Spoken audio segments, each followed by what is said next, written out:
So scheme design 1. First, a question. Is the idea of a line manager as a coach or a mentor, is it a good idea? Is it a totally good idea? What might be the problems of the line manager being the coach or the mentor? Well, first of all, the possible problems could be that coaching or mentoring may not be totally agenda-free. And the question might be, whose agenda is it? And research suggests that if the agenda is with anybody else other than the mentee or the coachee, then mentoring tends not to work. And with that in mind, of course, some of the problems that you may come across are power problems. A line manager as a coach or a mentor will also be in charge and will be responsible for that person's performance. And this in itself may create challenges and difficulties for the coachee or the mentee. There may be some conflicts of interest. Here, the coachee or the mentee is wanting to develop, wanting to learn perhaps, and the line manager as coach or mentor may have another agenda, a different view, may be under pressure to improve performance of the team, for example. And you have to address the question of whose performance is it anyway? Is it the manager's performance, the line manager as coach or mentor's performance, or is it the employees, the member of the team member's performance? And what matters? Also, it's important to think about the skill levels within a line manager. Is a line manager sufficiently skilled to operationalize coaching or mentoring? And what might be the purpose of the coaching or the mentoring? And what about the question of confidentiality?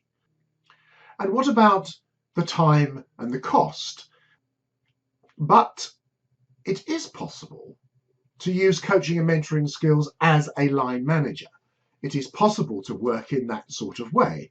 That will change the nature of the relationships of people within the team. It's possible to work in what I call the coaching and mentoring way, which is by employing coaching and mentoring skills to assist in the discussions and the development of an individual.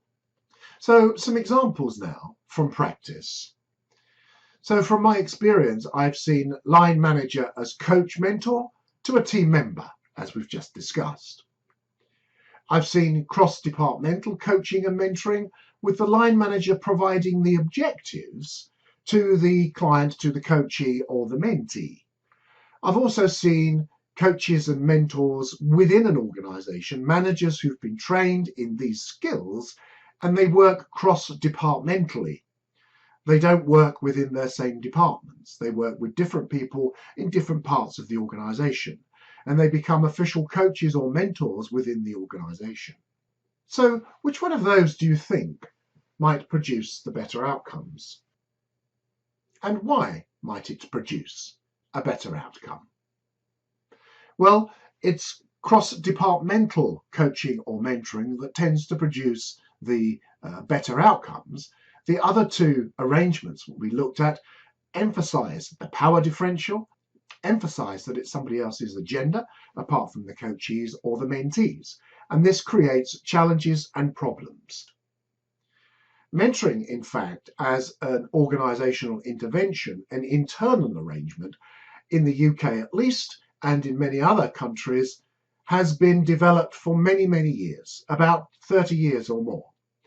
Coaching, however, is a far more recent initiative, and it's only perhaps in the last 8 or 9 years that coaching has started to become an internal process rather than companies purchasing external coaches.